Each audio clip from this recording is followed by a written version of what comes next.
what we will do.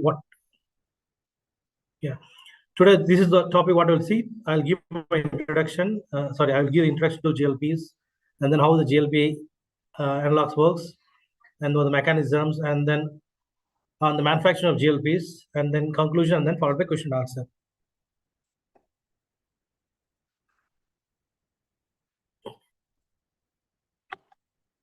So coming to the introduction, we all know. One second. Yeah, coming to introduction, we all know that. See, these GLP analogs.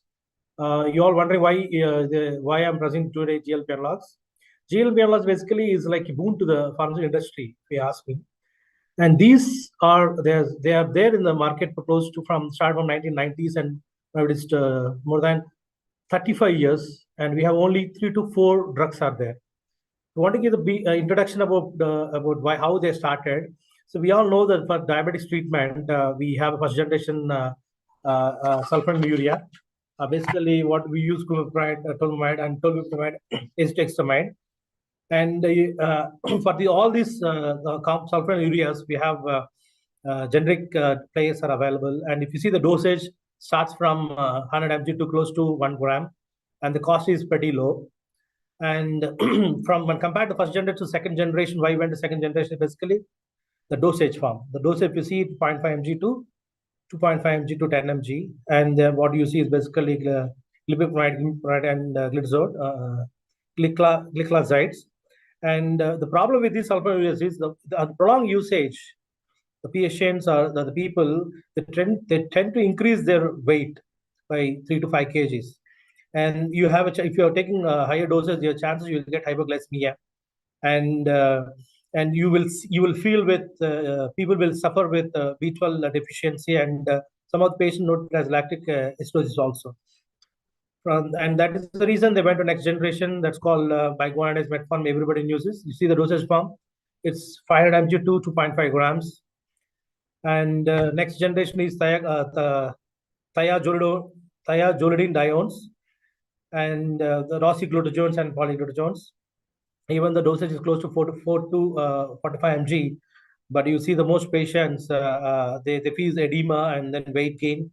And if I'm correct, they have been withdrawn from the market also, some of the rosiglutazones. And the big pharma chain in big pharma chain from even from Hyderabad, they lost a lot of close to 300 400 crores by investing into these glutazones. And the next classification is DP4 inhibitors. Those are gliptins. Gliptins are very dosage is 2.5 mg to 25 mg, but if you see the cost is pretty high, and you have to take it for longer durations. And those who are taking gliptins, you need to be take care of your renal health. How it has happened, it has effect on heart and even kidneys also. And they have coming to next classification is sodium glucose transport protein inhibitors. So these are flagins, and those dosage also 5 to 300 mg, and the cost is pretty high, and very few generic players are available. And the next classification is basically what we're going to discuss today is glucagon-like peptides, GLP-1 receptor agonists. What it does is basically it will help your body to secrete insulin. So how it happens, everything I'll explain in the coming slides. And sorry, I mentioned only one drug here, semaglutide, and we have close to 5 to 6 glutates are there. GLP-1 analogs are there. So I'll be explaining to them in the next couple of slides. And everybody will be wondering what is meant by why these guys choosing GLP-1. What is meant by GLP-1? GLP-1s are basically these are glucagon-like peptides. What it does is basically it acts as insulotropic. Means what it helps your body to release insulin from beta cells. And it also it inhibits the glucagon release from alpha cells, and it was primarily used in type 2 diabetes. I don't want to give explanation for type 1 and type 2 was insulin dependent, which is not dependent. So, and you want to know the sequence of GLP-1 is basically the 31 amino acids are there. It starts from histidine to glycine and ends with amide there. And the beauty of this glucagon-like peptides are the moment it's entered the body, the half-life is it stays in the body for close to 1 to 2 minutes only. So within these 2 minutes, it helps the body to release insulin, so which helps in reduce the glucose levels.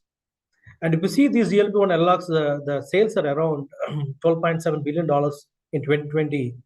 And in 2027, the next 5 years, this is going to be close to $18.7 billion. And coming to the mechanism of GLP, how this GLP-1 analogs works. See, when you have food, basically these GLP-1 peptides are available in your intestines, in the colon and ileum and colon. So it releases and it binds to the glucagon-like 1 receptor, and then it activates adenylate cyclase, which it will convert ATP into cyclic AMP levels. So what it does is basically it has two actions. One, it can inhibits the potential dependent, and then there is a voltage dependent happens, and then there's a flux of calcium will be entered into the cells, and which it activates the PKA protein kinase, and then IP3 inositol triphosphate and diacylglucose will be generated, and which helps because of the flux of too much of flux of calcium inside the cells, which helps in the release of the insulin from the cells, and the release insulin will help in reducing our glucose levels.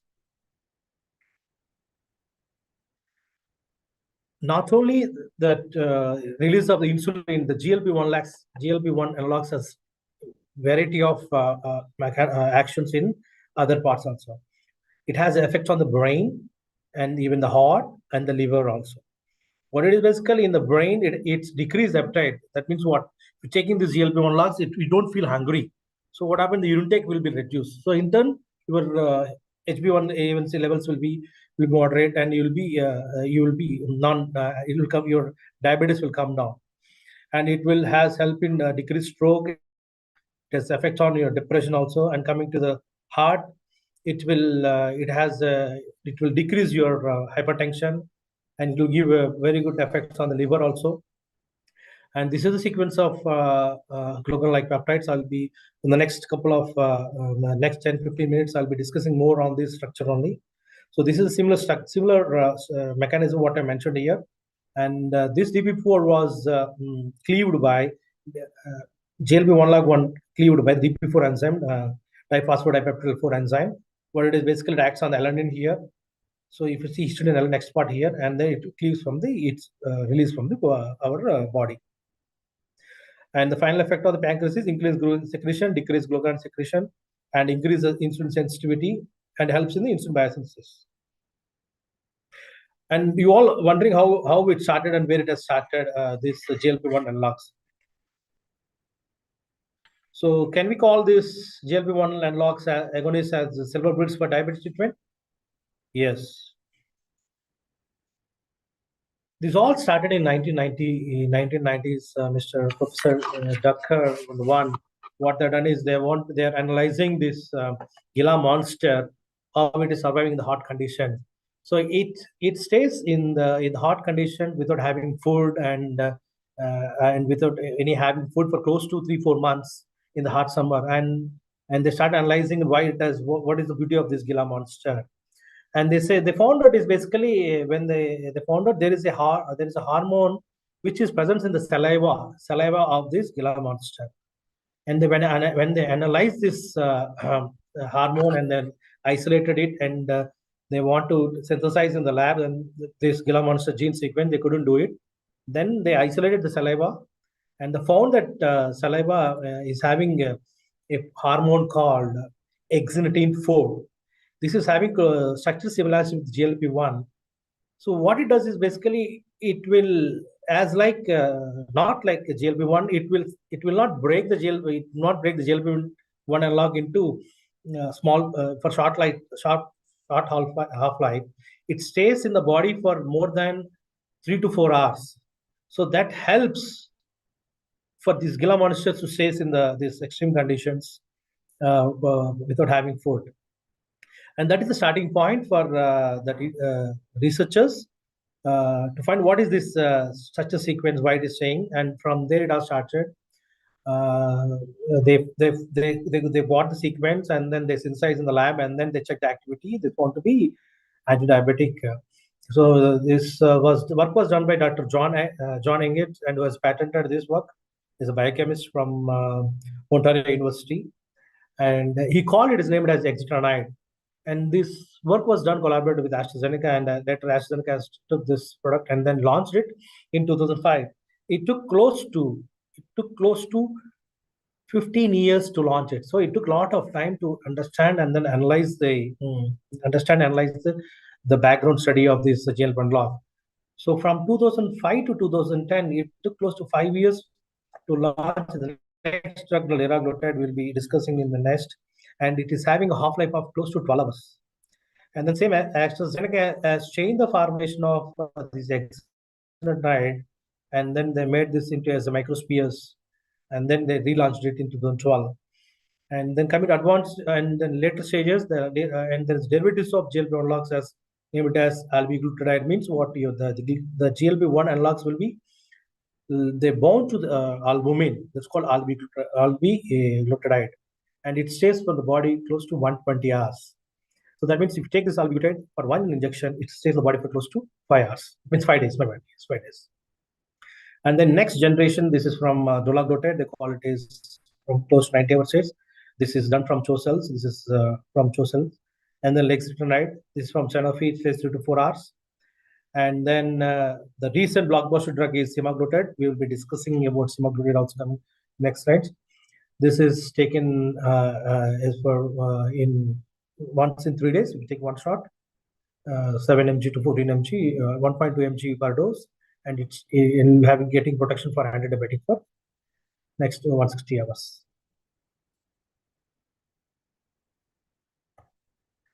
And these are the drugs, as I mentioned, that is in the time frame. And this is what these are from AstraZeneca, is the one who started these all GLP-1 analogs. Now this Novo Nordisk has become the pioneers in this GLP-1 analogs. So they have the blockbuster drug is a liraglutide, as Victoza they'll be launched in the market. And then they have been they have done so many studies in combination with insulin deglutide also. That is Zilchopi with combination of liraglutide and insulin deglutide. And GSK has launched as Chaitanya, that's called albiglutide. And Eli Lilly has dulaglutide cell molecule. And Sanofi has made the lexitinide. And if you see the sales, they're close to $55 million. In 2016, already mentioned is $12.7 billion in in 2020. And coming to the exenatide. So as I mentioned, exenatide first they given as injection, and it stays for close to 3 to 5 hours in the body. And then they want to change the formulation, and they made it to microspheres. I'm not a formulation guy, but I know how they done it. So the exenatide water, they made it to diffusion, and from there they made it a diffusion technology. How it means, instead to get to the 60 micrometer diameter, they changed the device in such a way that you have the drug reservoir here and then the orifice, and then you with osmotic energy. So when you press it, and from the semi-permeable membrane, the formulation will be administered to the body as a 60 microgram microsphere, and it will stay for longer time in your body, close to 8 to 12 hours. And coming to structural similarity of GLP-1 analogs, so this is basically 31 amino acids starts from histidine to glycine. And your DPP-4 enzymes will act it here and cleave here the GLP-1 analogs in less than 2 minutes. So what innovators has done basically is they try to modify the importance of the amino acids in the sequence, and then they found there are close to 6 to 7 amino acids which is required for GLP-1 activity, and then we can change some other modification of the amino acid to get the stability. So what they're doing from the GLP-1 analogs, if you see exactly, you have one lysine here and another lysine here. So what I've done is they changed this lysine into arginine here. You can see R here. That's where the color was changed. They made a substitute amino acid from lysine to arginine. They made it more basic. And then in the same to the lysine, they attach the glutamine palmitic acid, C18 fatty acid chain. So they increase hydrophobicity of the molecule. That means it helps the molecule stay in the body for longer time. So with this structural modification, this GLP-1 analog liraglutide, the name is liraglutide. So it stays in the body for 8 to 12 hours.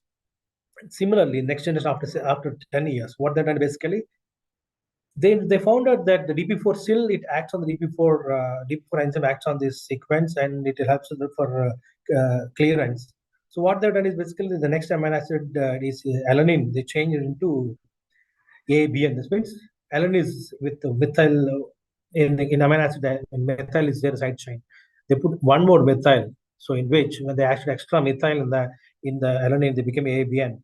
So in which the DP4 doesn't recognize it, so it stays in the body for a long time. And they change even from C16 to C18 fatty acid diacid.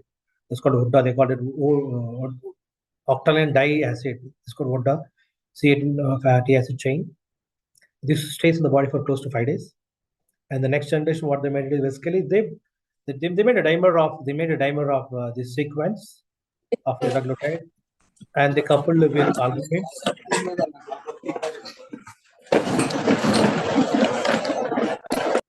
Hello. Yeah, they coupled with albumin. They made it as albiglutide, and this stays in the body for 5 days. And this is the structure they isolated from the Gila monster. And then the one which is mentioned in yellow color is for GLP-1 activity, and they made the different substitute amino acids. They changed it and they made it lexitronide. This is also a recent drug. And coming to the liraglutide now, from there we'll go to specific to the molecule. Liraglutide. Can you call liraglutide as one drug in type 2 diabetes? Yes, you can call it as. Why? Because basically this drug, GLP-1 analogs, basically is having, as I mentioned in the couple of first slides, it is having a lot of activity on your brain and even your liver and then heart. So it is having very few side effects. So when you're making any molecule which is similar to your existing biosimilar existing protein or peptide in your body, so what it thinks is similar to your it is natural thing, and it will not have very few side effects. So this is the structure of GLP-1 analogs and the technique site already mentioned. And this is the exact structure of liraglutide. This is from histidine to glycine, and then they have two R chains. And this is the chain they added here, which is not there. Yeah, that means your, wait a minute. This is the lysine. That means this is the lysine. To the lysine, they added this palmitoyl glutamic acid. So what it is basically, this binds to albumin. And with this addition of this fatty acid chain, this liraglutide forms a heptamer. Basically, it forms aggregate into 7 liraglutide molecules come together, forms heptamer, and this heptamer stays in the body for longer hours, and it is very less prone to degradation for your glycemic activity, high glycemic activity. So how this innovator has done this the liraglutide, because making this 31 amino acid synthetic version is very difficult. I don't say difficult; it is already there. The people are making close to 40 amino acids by solid phase peptide synthesis.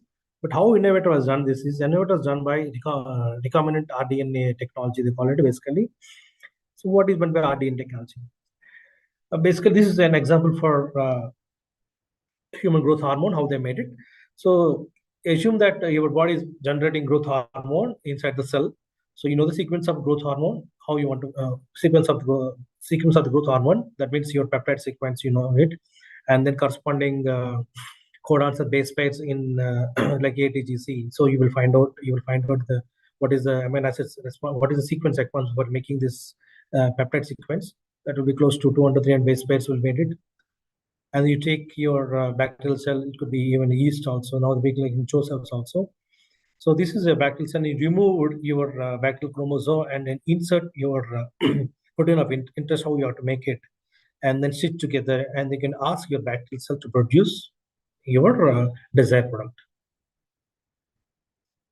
So how they have done it? This is the paper which I took it from the internet. So what they made it? They made it is the red color. What you are seeing is your liraglutide sequence, which is mentioned from histidine to glycine, and this is the promoter scene. This is called, they say, ZO1 N1 restrictor site promoter scene. And you want to make this gene should be susceptible. It should not be susceptible to degradation. For they introduce the cannabis sequence, and you can put an antibiotic, anything, and also they can put it sequence, and then you can ask it to grow in certain media, and then you can make it body, you can make the secretary, and you can make IVs also. And from like this, they have made this design.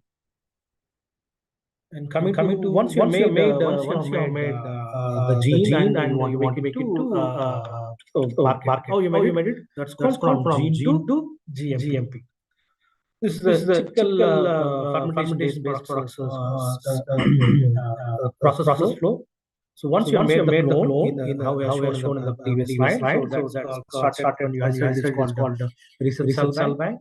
From there you make master cell bank, and then you say working cell bank, and then you take your cell bank and do complete characterization of the cell by what do you call it basically, how is this clone is stable or not, everything into complete characterization. And then you do a cell expansion in small this 1 ml you want to make it in 500 ml. There you liquid into this one. You see it into fermentation based one, like E. coli or E. coli based plasma or yeast based plasma cell.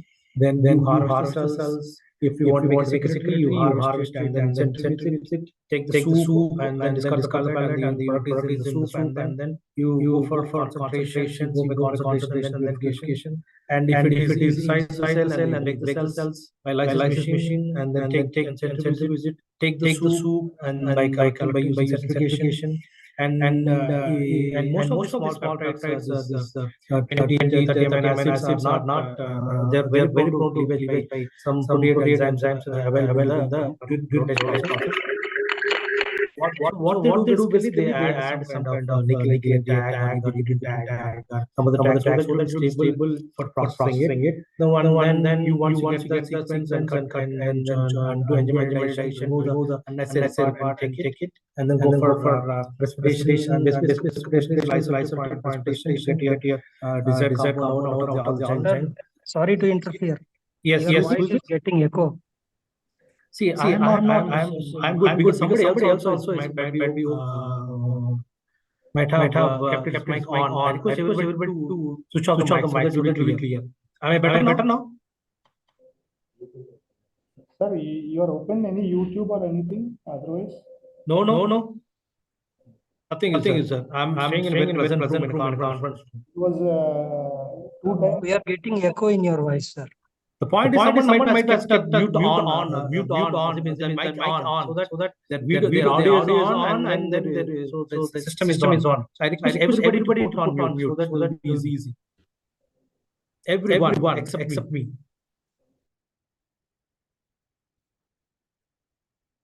Now it is better? No, sir, it's coming 2 times. So that's why I interrupted you. No, that's what everybody on mute, then that's fine. Even if you speak also, I'm getting the echo. Maybe in the closed room, maybe in your room, it might be like that. Sir, your voice is not clear. There is, from the amplifier, there is coming echo sound, sir.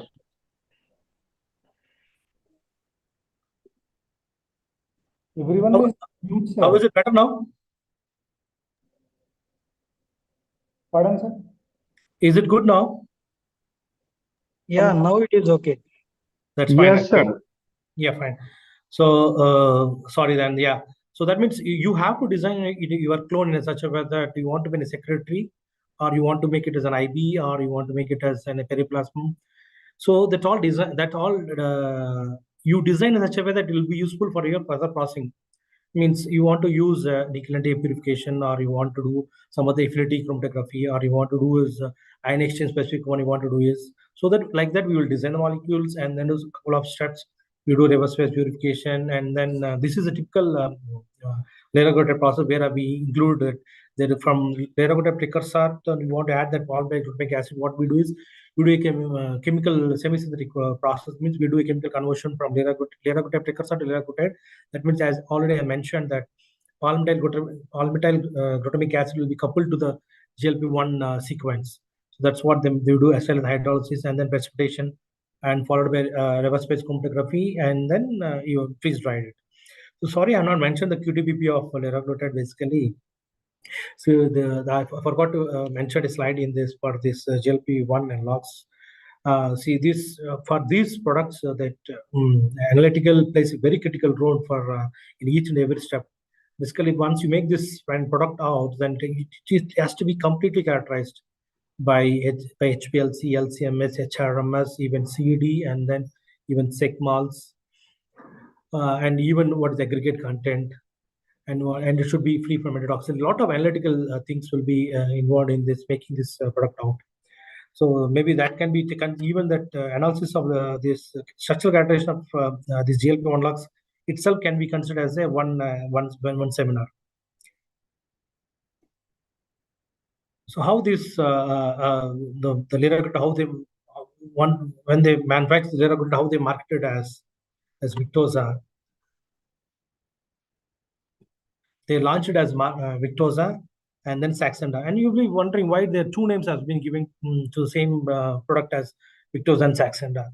That is the beauty of these GLP-1 locks. So what it does basically, these GLP-1 locks, basically it binds to your the receptor, and this fatty acid chain binds to the albumin, which reduces the DPP-4 cleavage, and it helps in renal clearance. And as I mentioned, that this is available, this liraglutide is available in this heptamer. That means the 7 molecules come together and forms a aggregate and stays in the body for longer hours. And it is available in the market as Victoza. And if you see the half-life is close to 11 to 12 hours. And the same product, it is available as a Saxenda. So this Victoza is used as anti-diabetic, and then increased in the dosage forms of the liraglutide is helpful for anti-obese people. And this is getting widely used in the US market. That's why they call it as wonder drug for pharmaceutical industry. And recently, so for close to 10 to 15 years, there is no generic player available for this liraglutide in India. And one box of Victoza is having 3 pens, and the price is close to 4,500 rupees, which is not affordable for the Indian market. That's the reason our Indian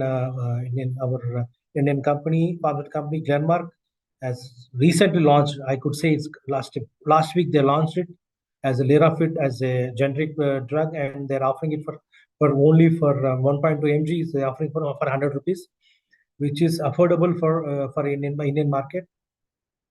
So with this, I would like to thank this Glenmark team doing a wonderful job by launching it as first generic player for liraglutide.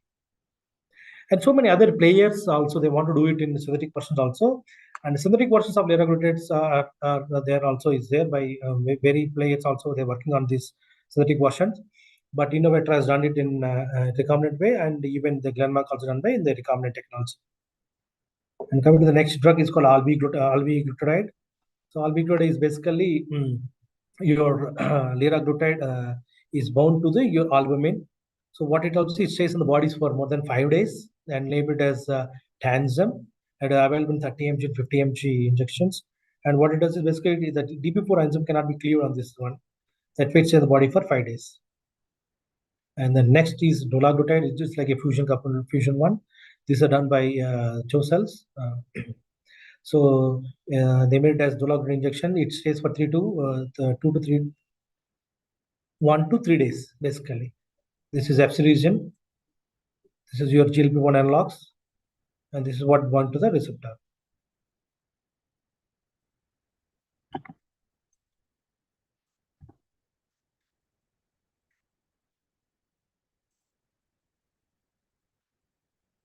And coming to the next blockbuster one, it is semaglutide, which is recently launched as oral solid dosage forms, and there's marketed as Ozempic and Wegovy.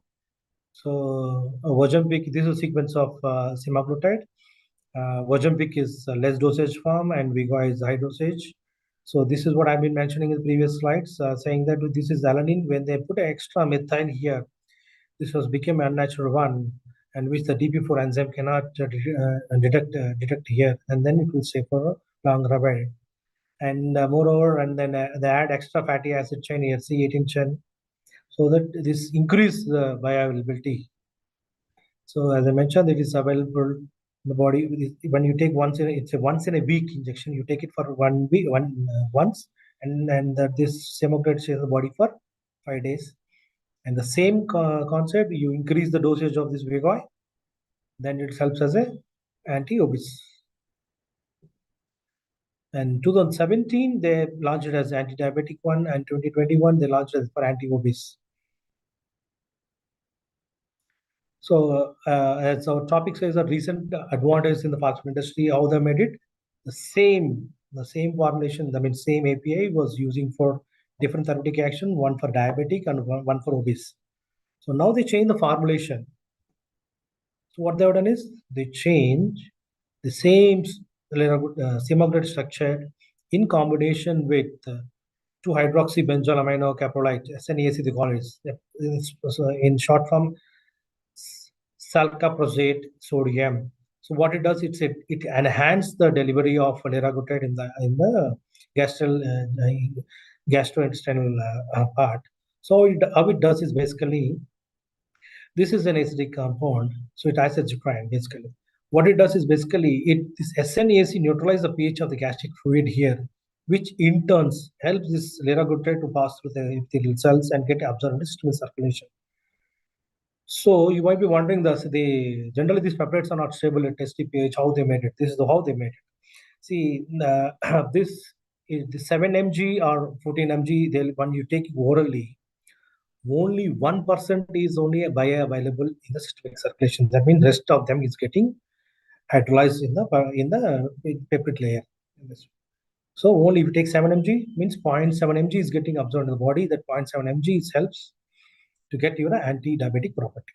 This is how they made it. Recent one, oral semaglutide, marketed as Rebicillus tablets, and each sheet is they made it as 600 rupees. Some sheet is available in the market, which is not actively or what do you call it? It's not available because not many patients or doctors are not aware of this.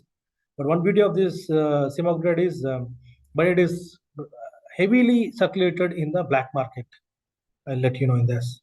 And this is what I mentioned. One, they have available in 2 dosage forms, 3 mg and 7 mg. 3 and 7 mg is available in the market. This was launched by Novo Nordisk as oral diabetic. This one sheet is 10 tablets is 300 rupees. Is available, so it is affordable by normal people or normal patients. So that's the beauty of this GLP-1 analogs. They made it from as injectable, now they made it into oral diabetic compounds. And the next version of this, next version of the GLP-1 analogs is basically tirzepatide. This one is they made it. The previous all drugs can be made from synthetic and recombinant technology, but this was done basically only by synthetic version. Complete synthetic version was done by Eli Lilly. It was marketed as Monjar and Zepbound, and this was done by complete synthetic version. And you can see this one extra method which is similar to inhibit the DP4 activity. They introduce one here and another one here, and then they change the fatty acids into aminoglycals, basically diols they made, and then same C18 chain what they used in SEMA they used here, ODA here, and then it's available. It's approved 2022. Is basically in the US market, available in 2.5, 5 mg and 7.5 mg and 10 mg and 12.5 mg, 15 mg dosage forms. And this is recent launch, and most of the companies are working on to this product to be launched coming soon. All the Indian companies are working on this, and making this into synthetic into linear chain from what the 31 amino acids is not that easy basically. So, but this Eli Lilly was done a tremendous job in making this. This is available in the market. And then this is the topic I've been taken from yesterday newspaper a couple of days back. This is what I can say. Drawbacks of GLP-1 lags. Most of the people doesn't. I don't say patient. Most of the patient doesn't know the usage of this semaglutide in the market, but it was using it for anti-obese. Basically, with the people who are taking this semaglutide as Ozempic, so the weight is coming reduced by 5 to 10 kilos. That's the reason most of the people are taking it in the black market. So this is what is now. Look at the thing now. Secretly reshaping waistlines in India. That means what? Nowadays, people who are obese, they want to maintain a good waistline. They're buying these semaglutide injections, OTC, over the counter, each box they're paying 5 times the charge of the price. That means they're paying close to 20 to 25,000 per box, and they're getting injected self, and then they want to reduce their weight. This is the paper has been this has been news has been there yesterday. My bad, 6th January they launched it. When I was making this presentation, I could see this is very good information to be shared. That means you should not use it until unless it is prescribed by doctor. But now it is in the gray market. People are using it in left and right. So they want to reduce some weight by using this unauthorized usage of GLP-1 analogs. And coming to my last slide, and I would like to conclude that GLP-1 analogs are considered the boom from the industry, basically for the anti-diabetic this thing. You just change the posology with basically change the dosage from, as I mentioned, you change the dosage from basically from 7 mg to 14 mg. So you're getting anti-obesity when compared with anti-diabetic. And moreover, the GLP-1 analogs has a different therapeutic action, as I mentioned. It is having anti-diabetic, anti-obese, and even you want to use for treatment as Alzheimer's disease also. So these GLP-1 analogs are having very few side effects. But couple of months back, it has been mentioned in FDA website saying that these GLP-1 analogs is having those who take the GLP-1 analogs is getting suicidal thoughts. That means people once you on prolonged usage of this GLP-1 analogs, you will tend to get suicidal thought. That means you will want to feel like suicide. So this has been recent events. Just 1-2 months back, they have been identified.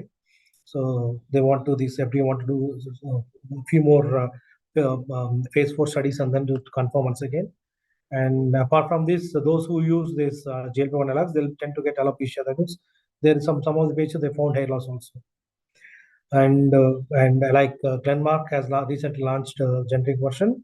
So more generic players are required for price erosion for these GLP-1 analogs. And now thank you. I'm open to question answer.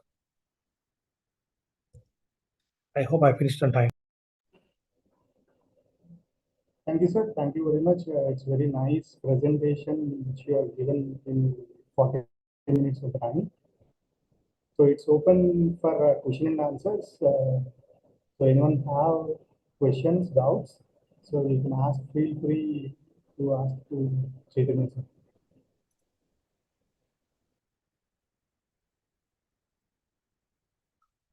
I will share this presentation with Anand, and I'll request everybody. I request Anand to share it to everybody. This topic was made basically with the availability of data in the internet only. But we worked for close to 5 years on this GLP-1 analogs. That's the reason we know it. I thought this is the time, this is a forum I can share with all of you so that we can start using this GLP-1 maybe to your parents or to your grandmothers or your friends also. You can recommend using it. That's the reason I made this presentation. I'm open for question and answer. Anyone?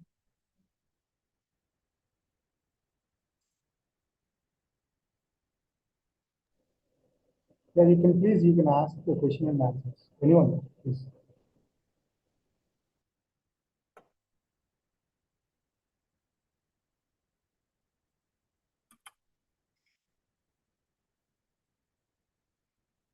Looks like I made it very pretty clear. That's why no questions. One can understand between or may. So thank you, sir. Thank you very much for accepting our invitation and giving good presentation, wide, interesting topic like GLP-1 analogs. So you explained very clearly from applications to till so how molecular can develop and how the drug discovery can happen, drug development happen. Everything you clearly explained from an easy manner of giving flow charts. So I think our participant will be benefited with your presentations. So on behalf of the college, principal, management, and the staff, from the participant, I am very thankful for this presentation. Thank you very much, and glad and happy to share my thoughts because I am from SUCP, so it's my right and duty to share my knowledge and thoughts to upcoming people. Thank you. Thank you, sir.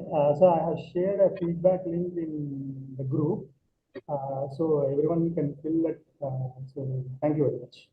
Thank Right. you, Chaitanya.